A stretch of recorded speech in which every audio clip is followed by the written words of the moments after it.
Good afternoon, everyone. Welcome to another segment of Fence Post Chats here at Small Farm Living with Serenity Farm. Today I wanted to talk to you a little bit about predators and how to protect your flock. Once again, this is what I do and this is what works for me. There are really no right or wrong ways to do things. The one thing that I can suggest is take a tidbit of information from all the advice that you've been given, that you've read, that you've watched, and figure out what works best for you in your current situation. Once again, this is what I do and this is what works for me, and I hope some of this information will work for you as well. Now, predators here in central Indiana: hawks, owls, Indiana vultures, you've got possums, you've got raccoons, you've got fox and coyotes, etc.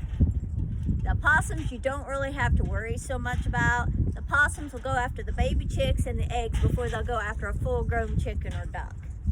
Now everything else, that's a different story. So what I use and what works for me is as follows. There's a myriad of things out there on the market. You can get on Google. There's googly-eyed things. There's any number of different items to use.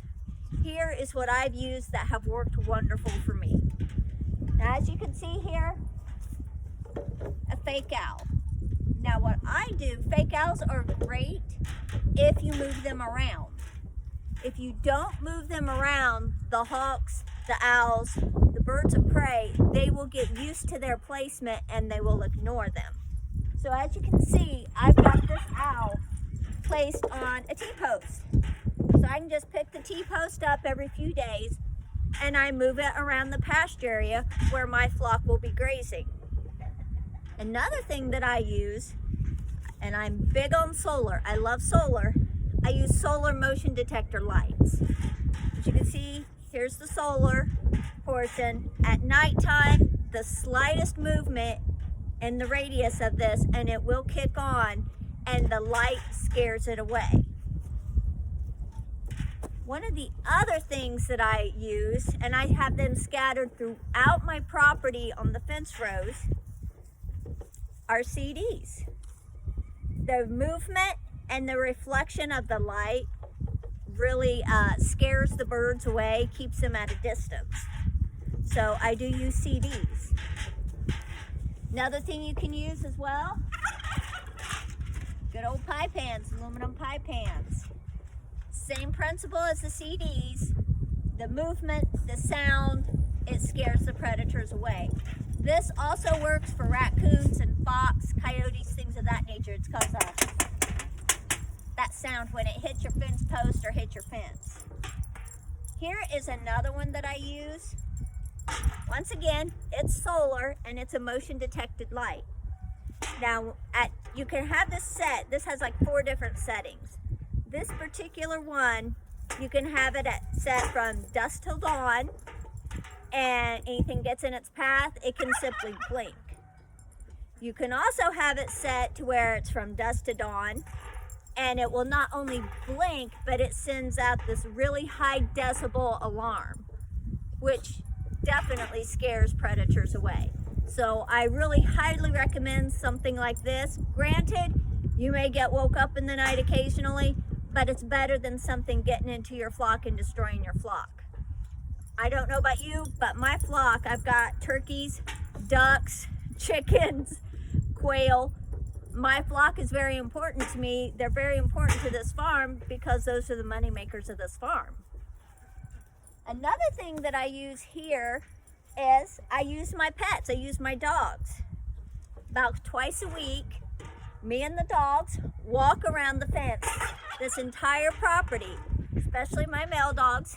I let them do what dogs do, and that deterrent, that scent is a deterrent for the fox and the coyotes to keep a distance. That works wonderful, especially out there in the horse pasture. I want to make sure that my animals, my goats, etc., they stay healthy. So goats and horses, they're really they're susceptible to the larger predators like the coyotes and things of that nature. Another thing you can do, you can use like herbal supplements. You can use cayenne. You can use garlic. If you take some of that hot fire sauce or some cayenne pepper, if you want to put that around your coop. Garlic, plant garlic. Garlic in small doses is fine for chickens. Plant garlic. The smell's a deterrent, especially for raccoons. But these are just some of the things that I do to help protect my flock, help protect my animals. One last thing that I do for my chicken coops, for my barns, is I have a radio playing. The radio comes on at night. I have it playing every few days. Once again, I change the station. Excuse me. But the difference in the voices, the difference in the music, different things of that nature, as long as you don't do something repetitively in the same place or consistently have the same tone, the animals, the predators, will not get used to it. One thing I like to do as well is I use crows. Fake crows, real crows. If I can draw real crows to my area, I do. Granted, I want to keep them away from my garden, but when it comes to where my flock is out here free ranging, I love to use my crows. Crows become very territorial. They will fight off and drive a hawk crazy and scare the hawk away. So therefore the airborne predators are not as prevalent. Once again, guys, this is what I do. This is what works for me. I hope this is some valuable information. If you've got some more ideas, please write, comment, share them with me. I'm always looking to explore new ideas. And I hope that you'll continue to follow Small Farm Living with Serenity Farms. We've got a lot of great things coming up, and I'm excited to tell you all about it. Thank you so much, and I'll see you soon.